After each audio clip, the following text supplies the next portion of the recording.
Hello and welcome to the Wheel of Crime podcast, the podcast where two ladies play games, shout profanities, and laugh way too often. Also, this podcast does cover topics of sensitive nature, and as such, listener discretion is advised.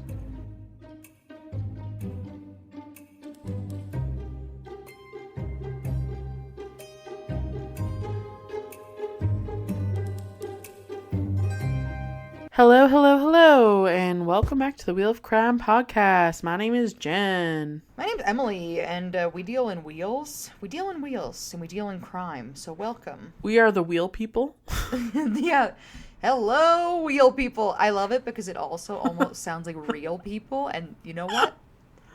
Most days, yes. Sometimes. Occasionally. When Emily's running off of like 3 hours of sleep, though, that becomes a little Absolutely questionable. not. I feel like I'm more of just like a concept at that point, but who's to say? It's pretty dicey. Yeah. It is dicey. Well, I mean, looking at the calendar here, we're like halfway through January almost. Oh my fucking god, that is crazy. So how are you dealing with seasonal depression? I mean, my therapist would say I'm not dealing with it. Yeah. But Emily would say probably not for either of us, because that would be very on brand for us to completely neglect our mental health. But what else is new? I really am, the one thing that's getting me through is because I think winter solstice was on December 21st.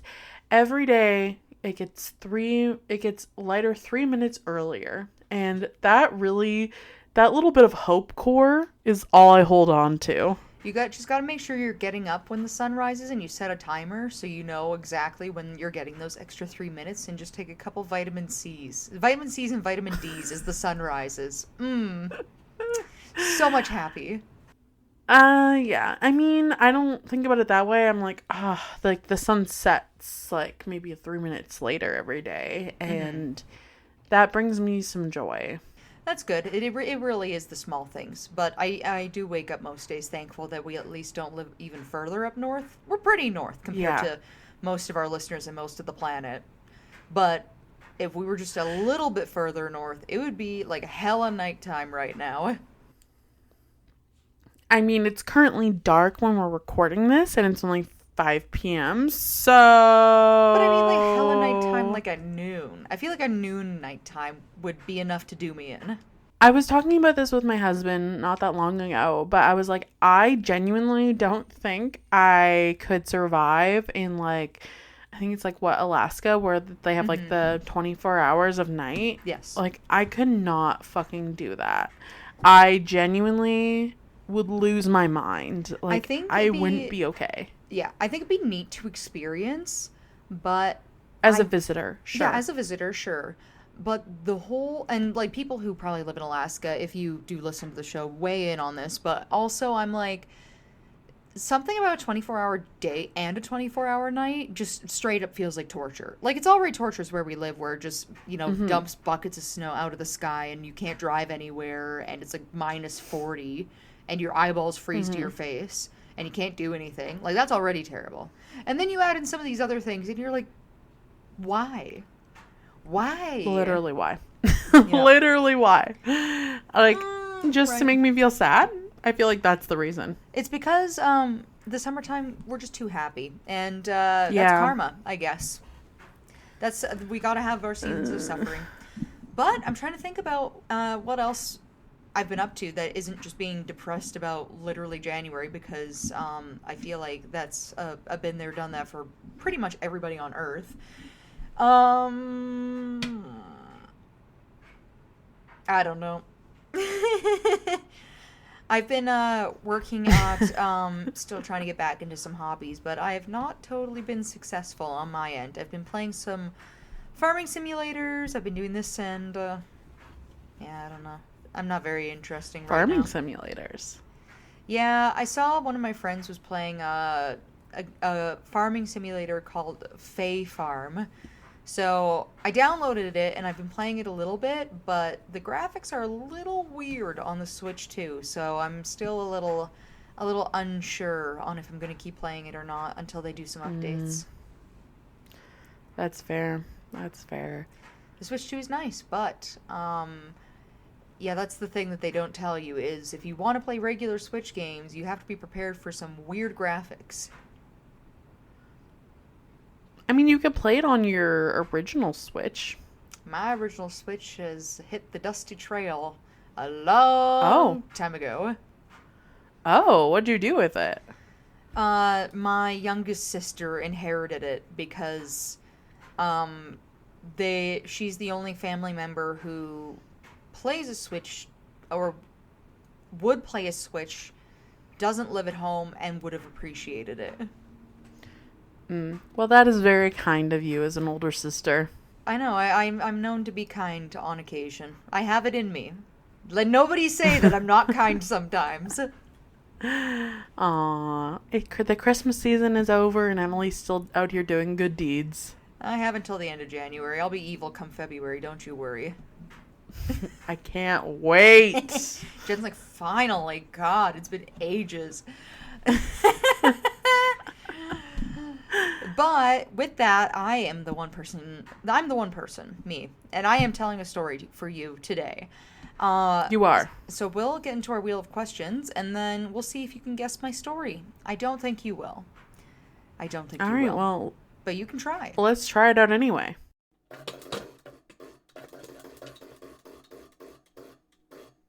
Do you want a headstone? If so, what would it look like? I don't know. I'm conflicted because I feel like I kind of want to be cremated and like have my ashes gone with the wind or something. Yep. You know? Mm-hmm.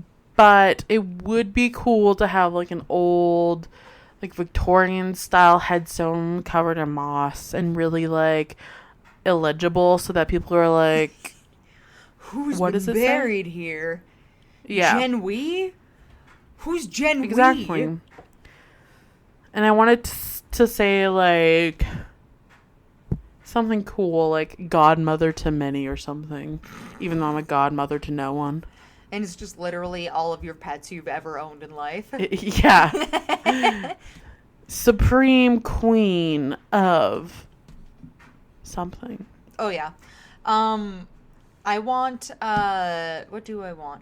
I'm kind of the same opinion as you about being cremated and spread with the wind. I've had family members pass away who have fully been buried in graveyards.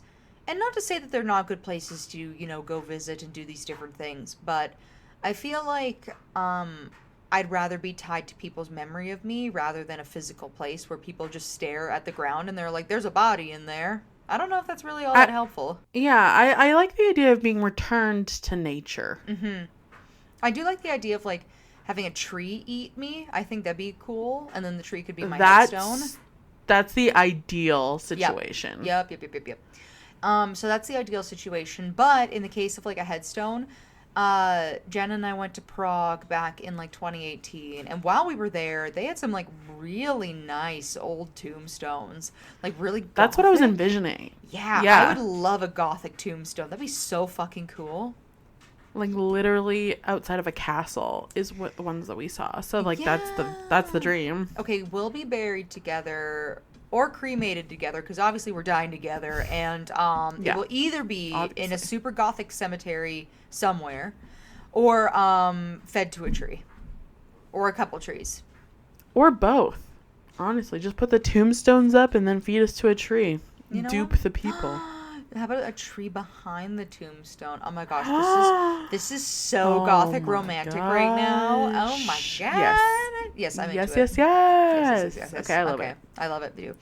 All right, let's spin. I'm obsessed with that for us. Me too. Let's spin for our next question. Would you haunt somebody if they scammed you after death?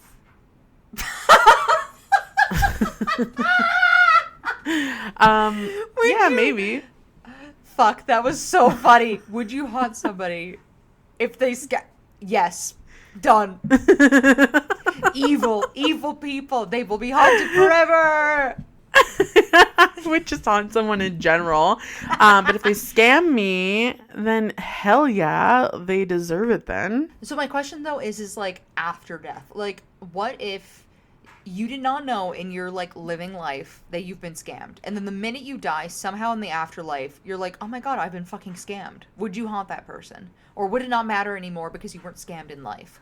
Yeah, no, I think it would just be fun to haunt someone. So if they give me a reason, well, then I guess that just works out for everyone. Yeah.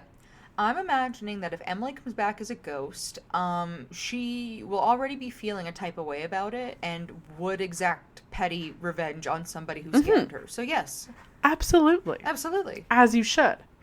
Thank you. That's what I've been saying. Literally as you should. Yeah. So I'm hearing nothing wrong with this. No, this is perfect. So I'm glad that so far we're all on the same page. Yeah. We just enable each other, really. That's a fact. R.I.P. to literally everybody else. Fuck them. Fuck 'em. All right, let's spin for our next question.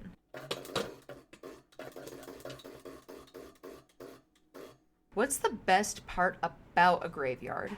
The spooky vibes. Like, honestly, Prague, like, you get the full Eastern European vibes with the old castles and shit and, like, the fog and, like, the mossy gravestones. That's so spooky and iconic. It is. I love to, so this is also very specific to when Jen and I did travel to Prague. Literally the day that we were seeing the castles and the old graveyards, it was so foggy outside, and it was like October. Yeah, it was amazing. 10 out of 10. And like all of the trees like had the leaves changing, and like it was peak fall. It was so good. Like, it was. Couldn't have planned that better if I tried. No, I look back at photos and I'm like, damn. She nailed it, because I did not plan this trip. Jen nailed it. That aspect, for sure. Yeah. Other aspects, questionable. That may or may not have been the place. I think we've mentioned this on the podcast before, where our Airbnb had a mattress stapled to the door. That was a time. It was also next to the prison, the state prison. So, yes, that is the thing that happened. It was also near a school, a university.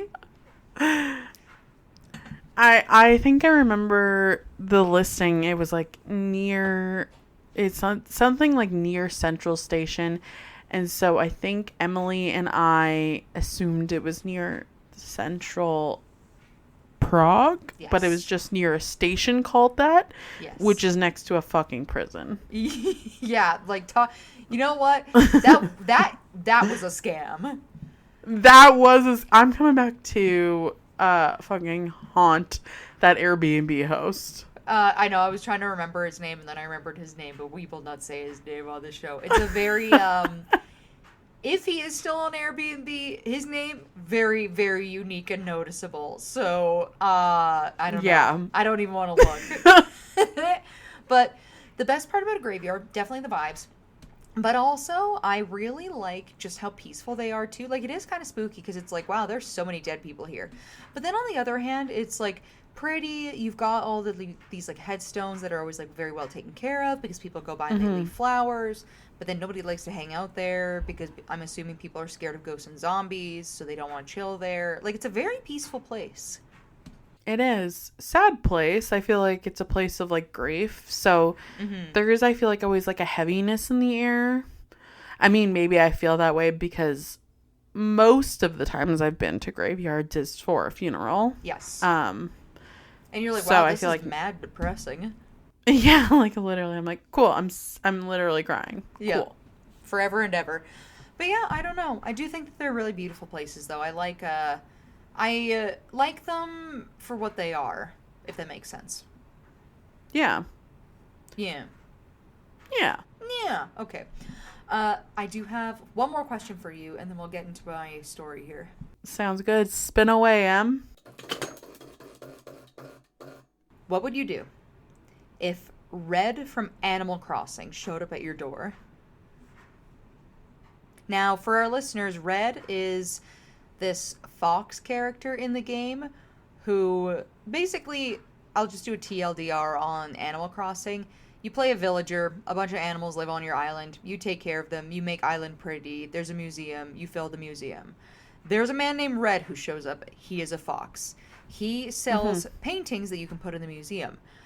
All of them except for one will be fake. And you have to find out which one's the real one to put it up in the museum.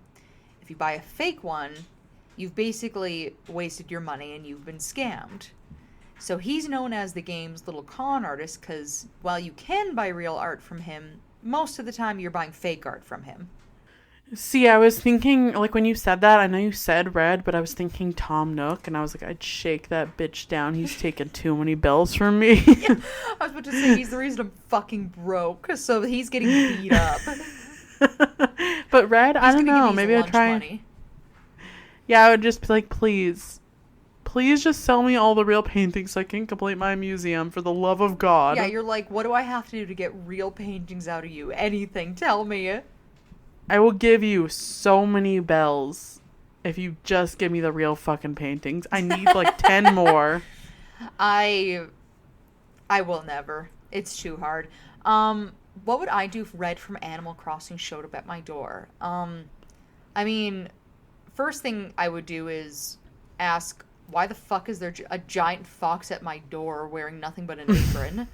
The second thing I would do is, where are your wares? I'm bringing Google Images with me. We are about to have a time together. Yes. And make millions.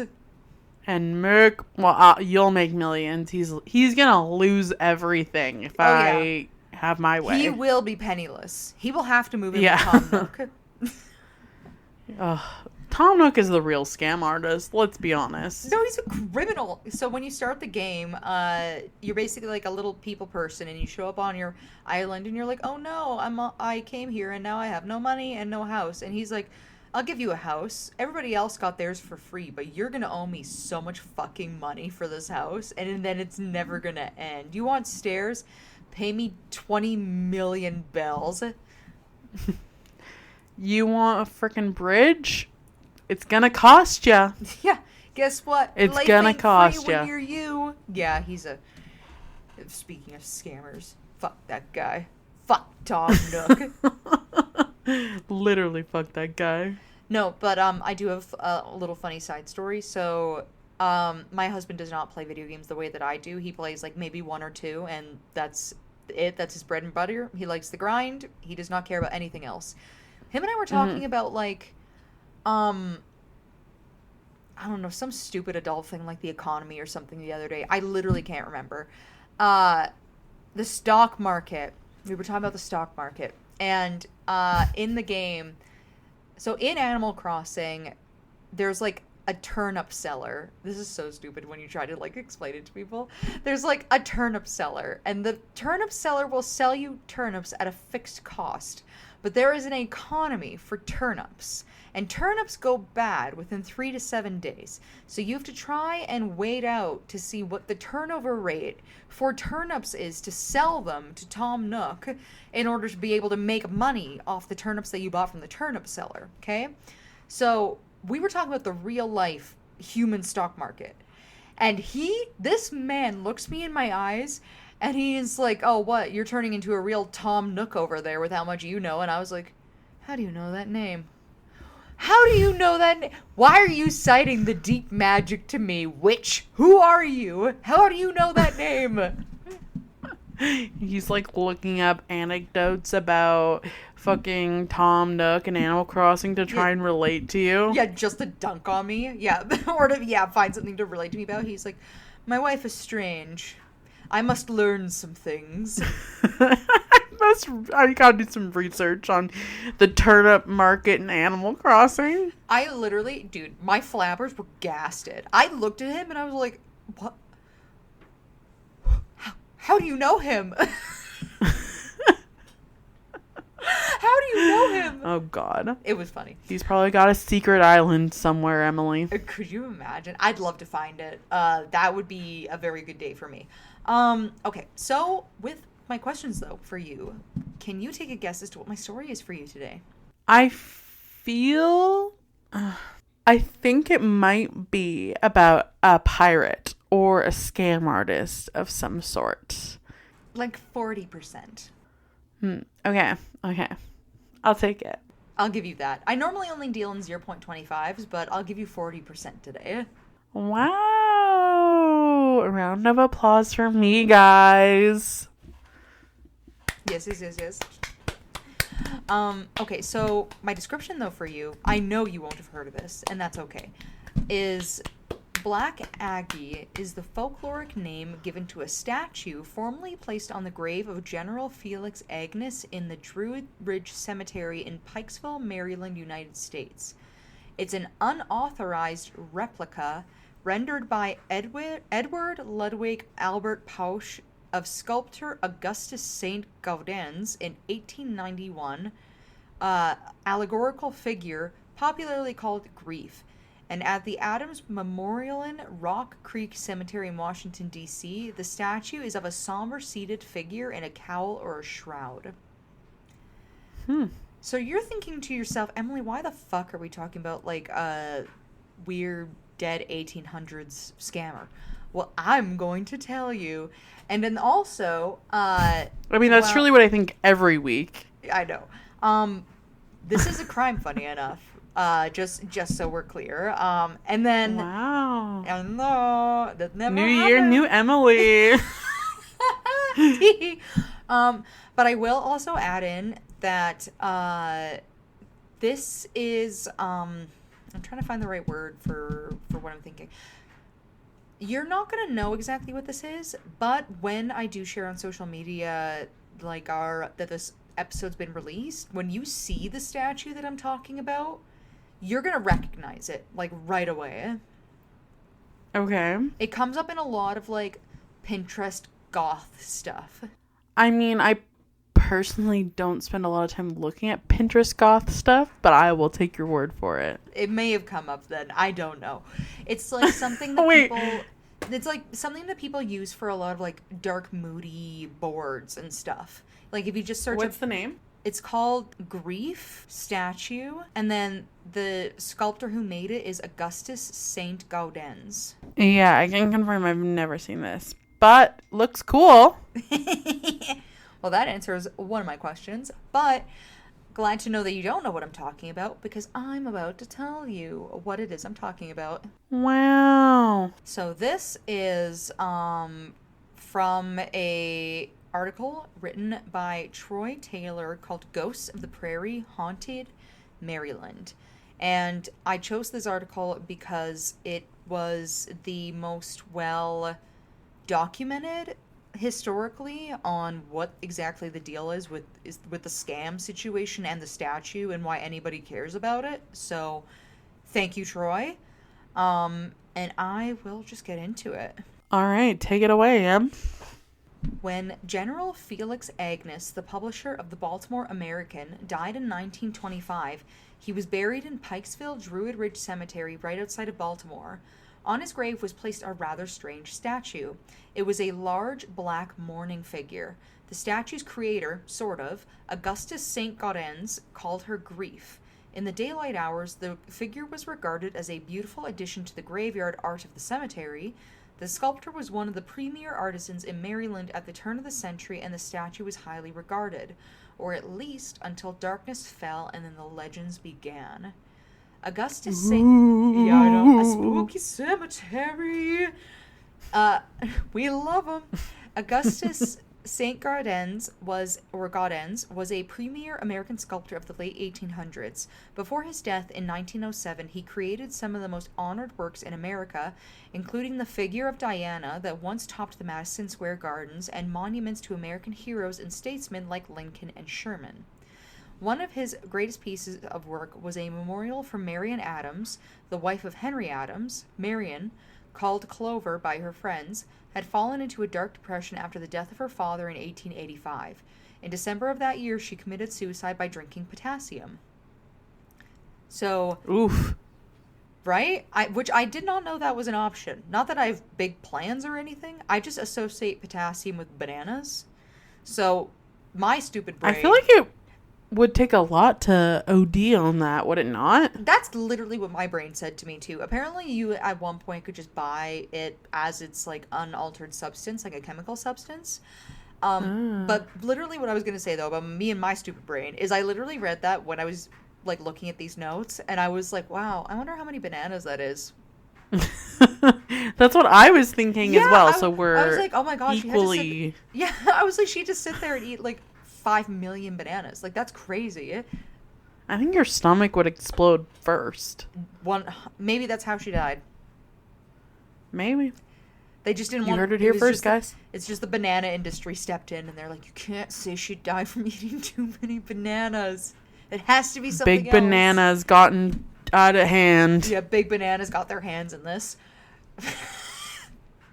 So Henry Adams then plunged into his despair and, in search of comfort, traveled to Japan in June 1886 with his friend, artist John Lafargue, or Farge, something. When he returned from his trip, he decided to replace the simple headstone he had ordered for his beloved Clover in Washington's Rock Creek Cemetery with a more elaborate memorial. He turned to St. Gaudens and asked him to create something with an Eastern feel to it, perhaps combining the images of Buddha with the work of Michelangelo. The endeavor took over 4 years, frustrating Adams, but creating what some called one of the most powerful and expressive pieces in the history of American art before or since. It was placed in the cemetery in 1891, and Adams was delighted with both the design and the setting. The statue is never officially named, known as the Adams Memorial, but later the more popular name of Grief.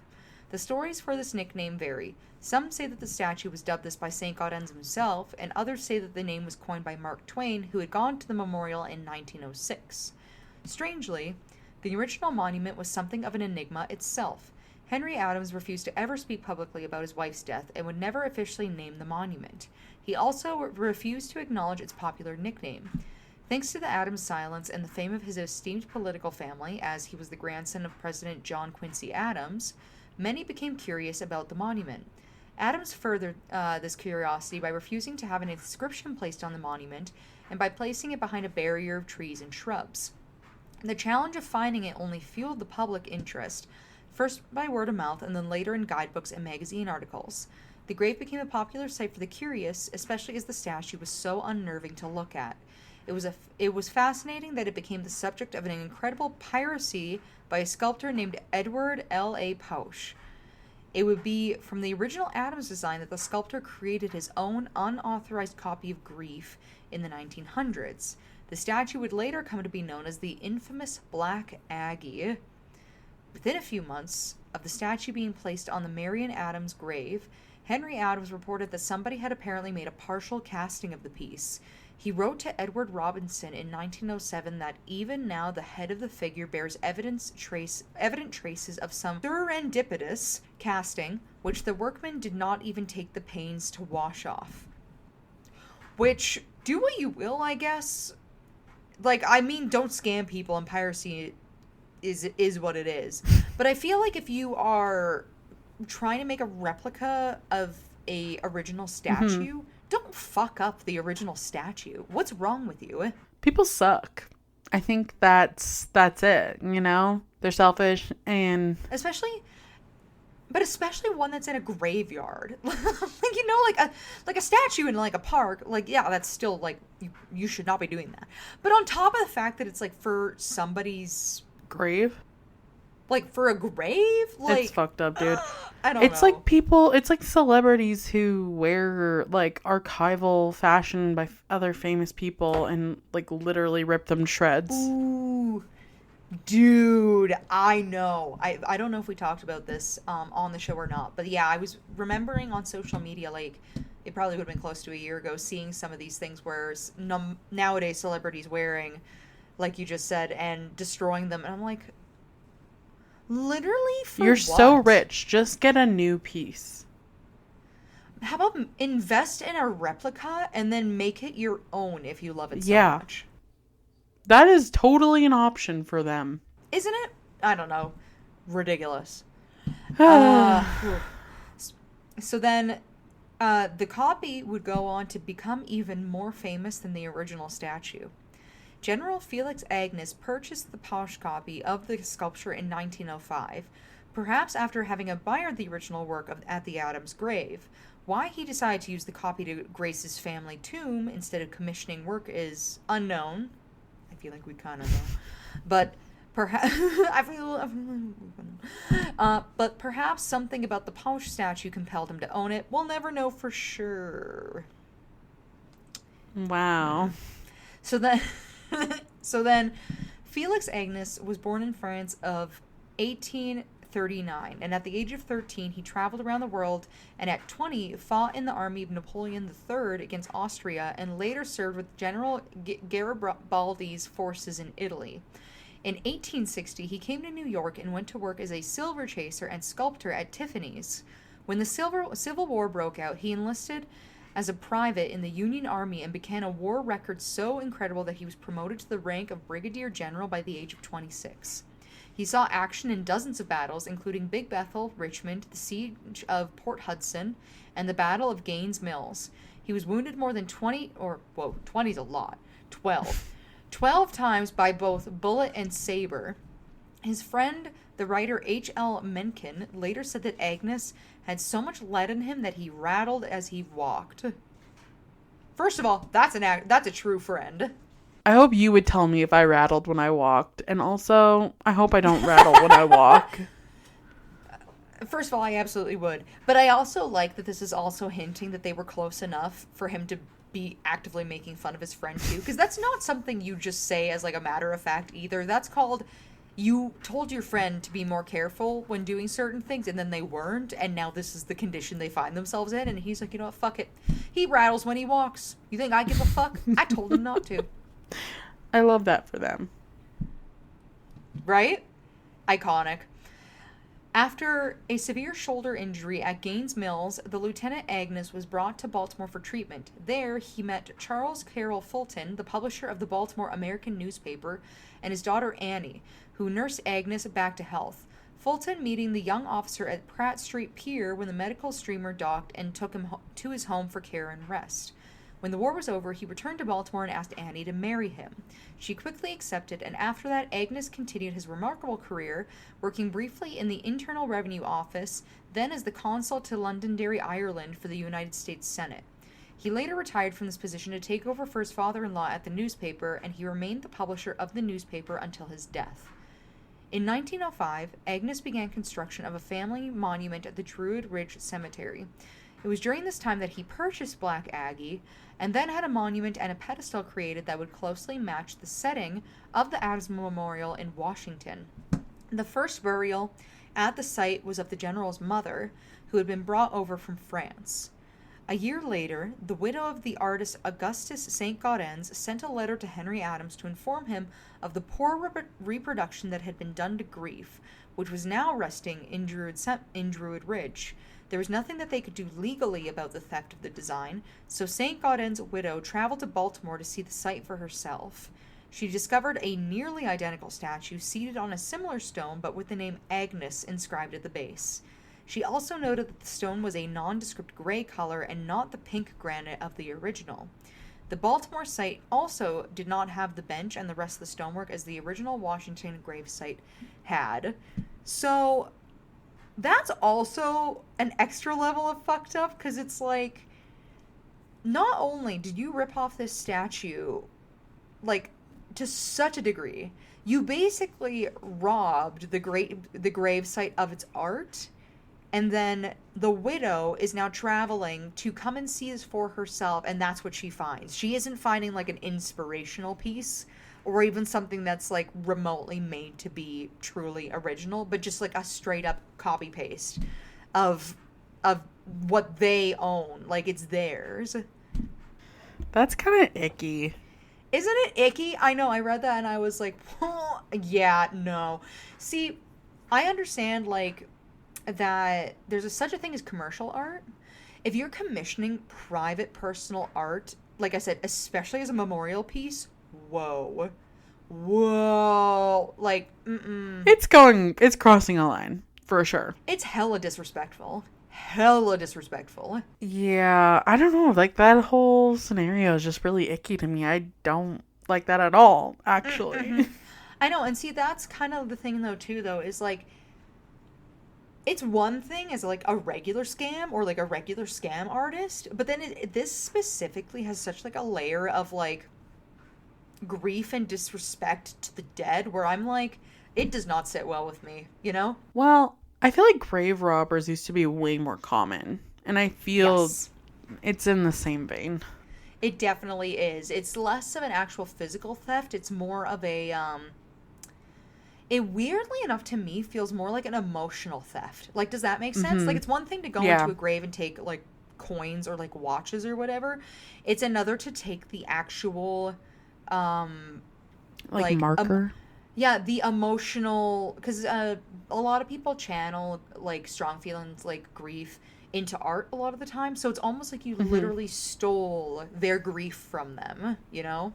Yeah. Ugh. Yuck. Yuck. After seeing the site, Mrs. St. Gaudens declared that General Agnes must be a good deal of a barbarian to copy the work of art in such a way.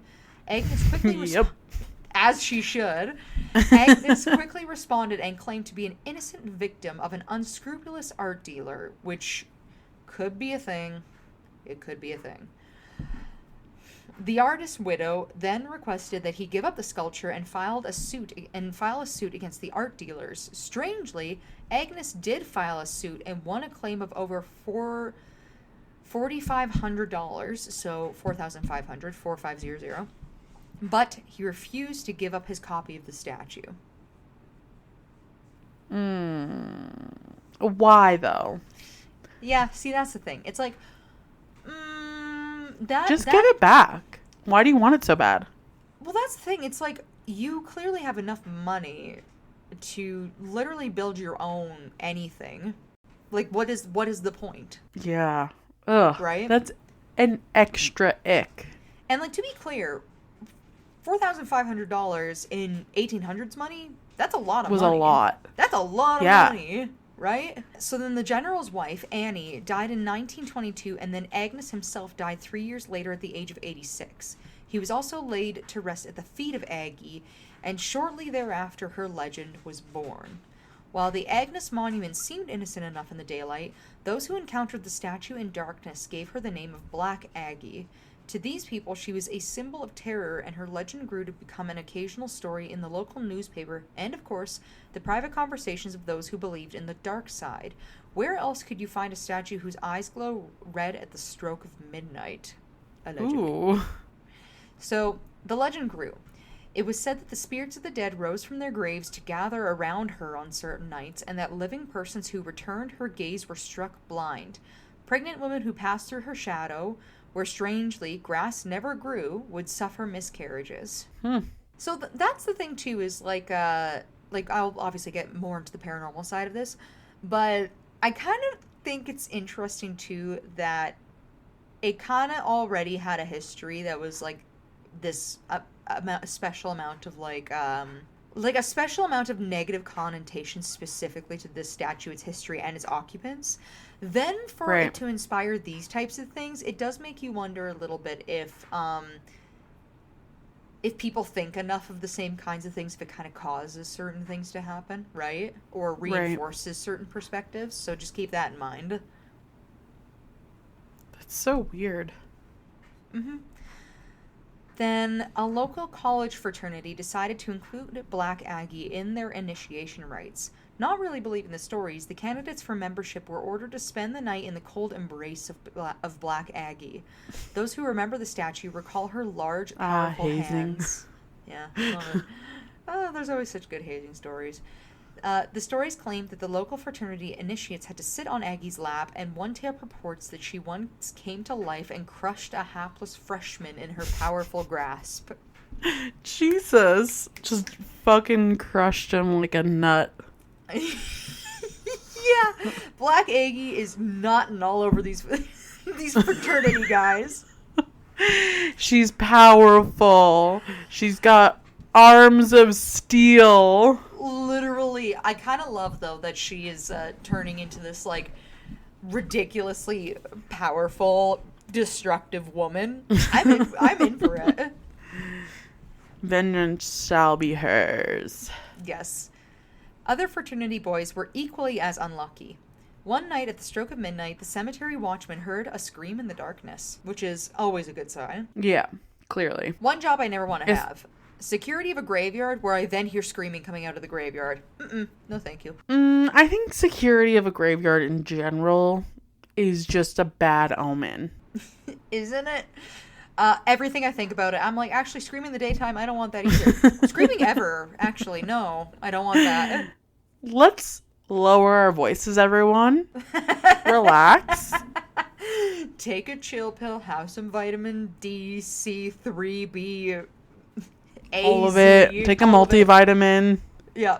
When he reached the Angus grave, he found a young man lying dead at the foot of the statue. He had died of fright, or so the story goes. Just another legend that grew over the years into a ghost story? Maybe, but maybe not.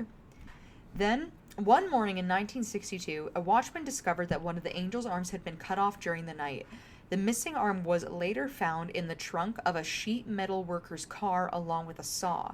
He told the judge that Black Aggie had cut off her own arm in a fit of grief and had given it to him. Apparently, the judge did not believe him, and this man went to jail. You know, how unfortunate for him. I kind of agree with the judge on this one.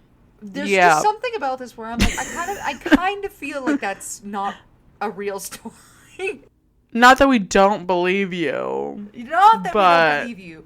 I just have a hard time believing that the scary statue found a saw and then cut off her own arm. I do have a hard time with that one. She's a reasonable woman. Like, if he's not a freshman, she doesn't care about him. Yeah. What are you worried about? Literally, what are you worried about? However, a number of people did believe the man's strange story, and almost every night, huge groups of people gathered in the Druid Ridge Cemetery. The public attention gained by the news story brought the curiosity seekers to the grave, and strange tales kept them coming back. Were the stories told about Aggie merely urban legends and eerie tales told about a spooky piece of graveyard art? Some thought so, while others weren't so sure. One man that I was able to interview, so this is the man who wrote the article, who we'll then call Frank, grew up in the New Jersey area and became intrigued with the stories of Black Aggie, especially after the strange event that took place in the early 1950s. Was what happened just a coincidence, or something more? One night, Frank and his two friends came down to Baltimore from Atlantic City for a visit. They wanted to see some young women that they had met previously while the girls were in New Jersey on vacation. Youth. The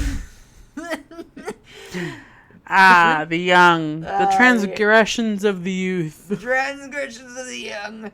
The group decided to go sightseeing, and one of the stops that made that night was to go see the legendary statue of Black Aggie. The young woman took them to the cemetery and told them a story or two about the monument. Frank and his friends walked over for a closer look, curious, as the girls told them, if anyone had placed coins in Aggie's hands for good luck, as it was local tradition. They did not find any coins, but Frank's friend Freddie thought it'd be funny to snuff out his cigarette in Aggie's hand instead. What is with all of... Literally, men. People... Thank you, first of all. Second of all, I'm like... What is literally wrong with people? Like, you were visiting a graveyard basically as a tourist, and this is what you're doing? Go fuck yourself.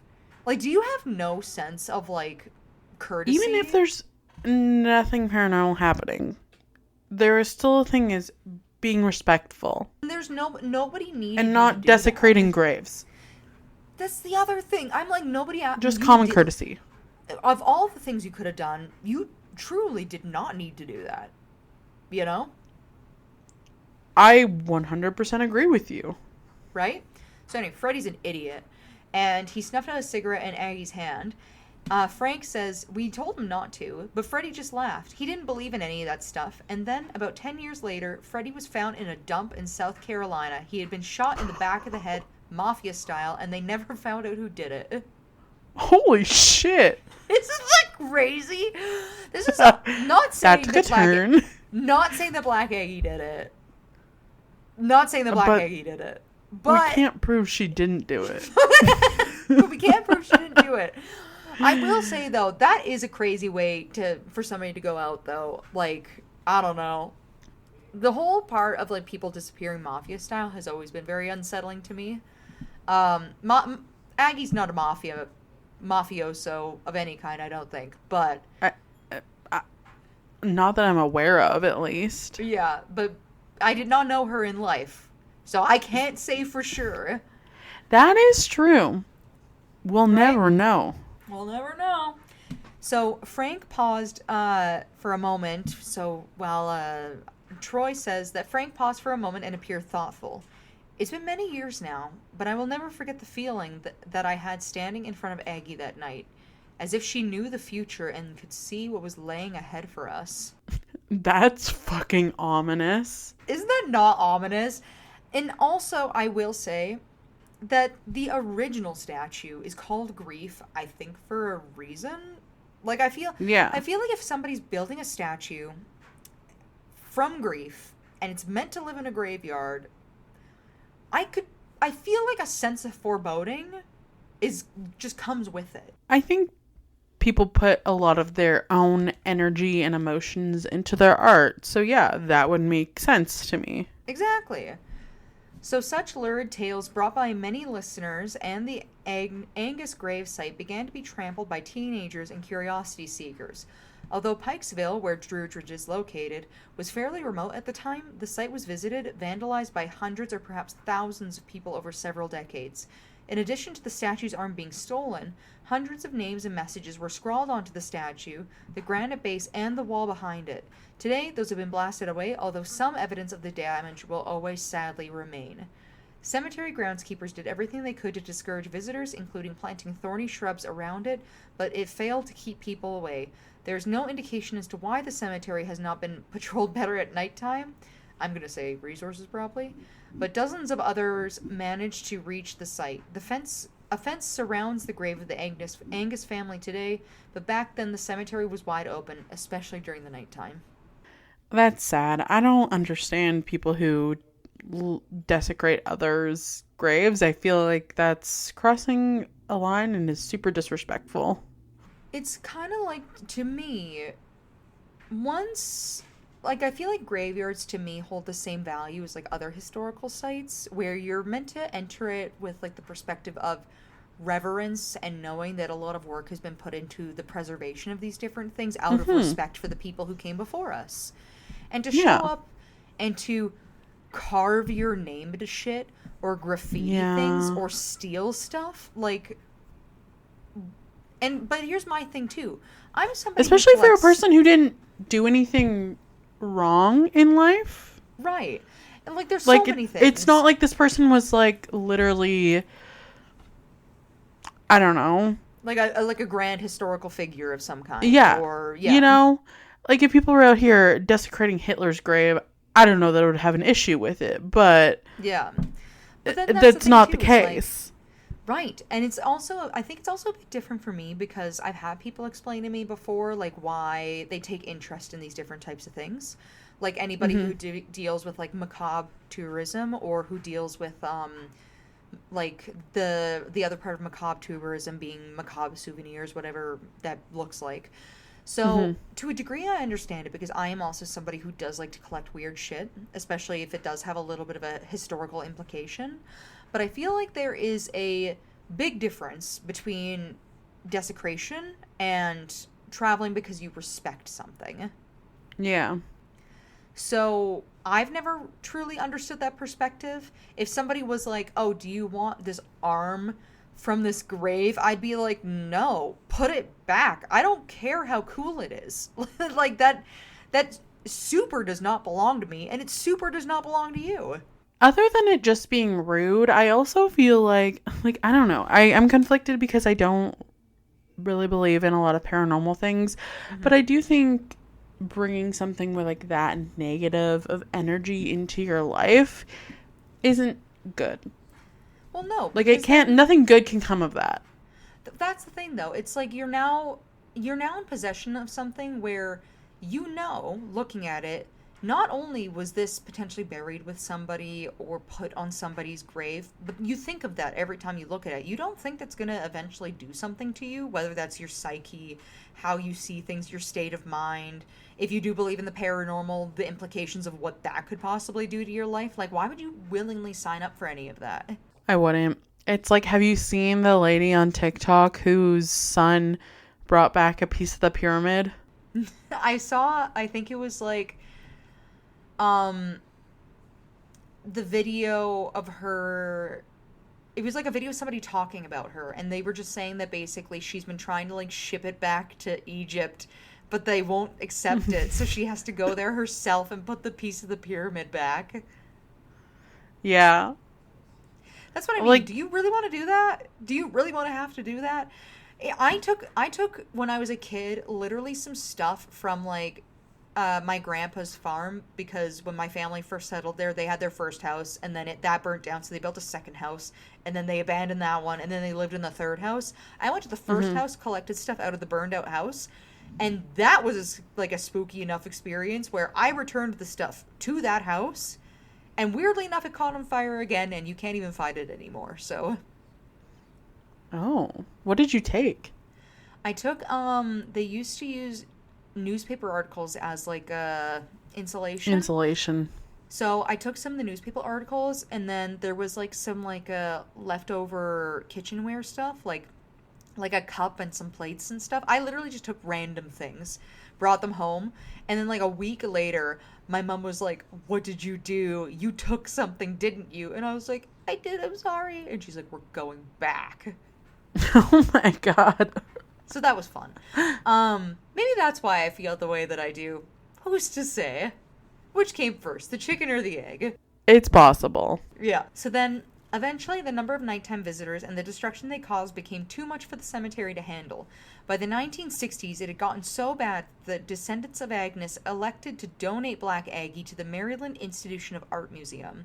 However, this move never took place, and the statue remained at her resting place for one more year until 1967. On March 18th, the Agnes family donated Aggie to the Smithsonian Institution for display. For many years, this donation would prove to be quite an enigma for researchers who attempted to track down the whereabouts of Black Aggie. You see, according to the Smithsonian, they didn't have her. Despite some people recalling that Aggie was displayed in the National Gallery for a brief period, officials at the Smithsonian claimed that they had never displayed her at all. Conspiracy theorists, quote-unquote, smelled a rat and believed that she perhaps had been simply placed in storage rather than being put on display because of her cursed past. Maybe, just maybe, wrote a columnist for the Baltimore Sun, they're not taking any chances. Which is possible. The real answer would not be so strange, though. Somewhere along the line, the staff of the Smithsonian gave Aggie away, which explains why she did not appear in their records.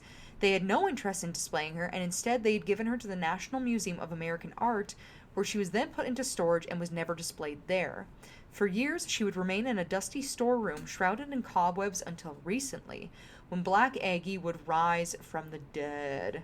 And so when I say recently, this article, I believe, was written in 2000, if I'm remembering correctly. So recent for the year 2000. In 1996, a young Baltimore area writer named Shara Turgeon did a story on Black Aggie for a small newspaper. After having been long fascinated with the legends, she became determined to track down the present location of the statue. Finally, shortly after Halloween, she got a call from a contact in the General Service Administration who was able to discover where the elusive Aggie had ended up. The statue can be seen today at the Federal Courts building in Washington in the rear courtyard of the Dolly Madison House. The mysterious statue had finally been found. Black Aggie may be gone from the Druid Ridge Cemetery, but she's certainly not forgotten. We've still many people coming to Druid Ridge asking for Black Aggie all the time, says one of the cemetery's spokespersons in an interview. I don't think there's a week that goes by where we don't get a call about it. The Agnes gravesite is well cared for today and shows very little sign of desecration from the past. Grass grows now in the place where it could not grass now grows in the place where it couldn't for many years before that. The only lingering evidence of Black Aggie is a chipped area on the granite pedestal and a faint shadow where she once rested. At least, that's the only lingering presence that can be seen. Some say that there is more. Who knows? Whether the Agnes gravesite was ever haunted or not, Black Aggie has left an incredible mark on not only Druid Ridge Cemetery, but the annals of the supernatural in America as well. It's kind of sad that they had to relocate it because people could literally just not leave it the fuck alone. Literally, though. Like, it just boggles my mind. It's like they literally the descendants of the grave, instead of being able to visit the place where their ancestors are buried, had to donate her to a museum where it couldn't even be displayed because of the amount of just tomfoolery that people were up to. Like, just the amount of fuckery that people had with the statue for so long is crazy to me. Literally, dude, it's like 100 years of fucking with the statue. 100 years. That's actually wild. Right?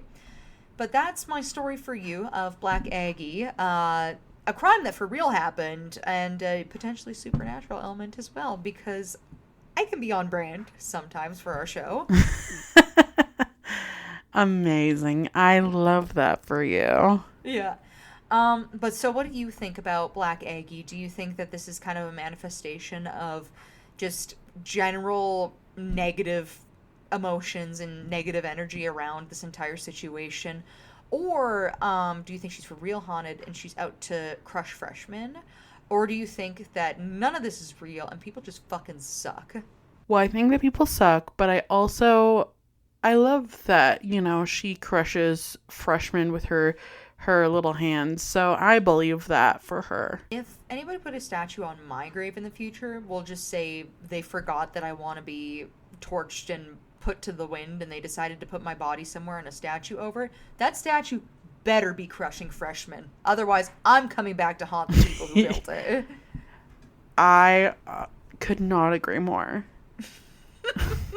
It has one job, and that is it.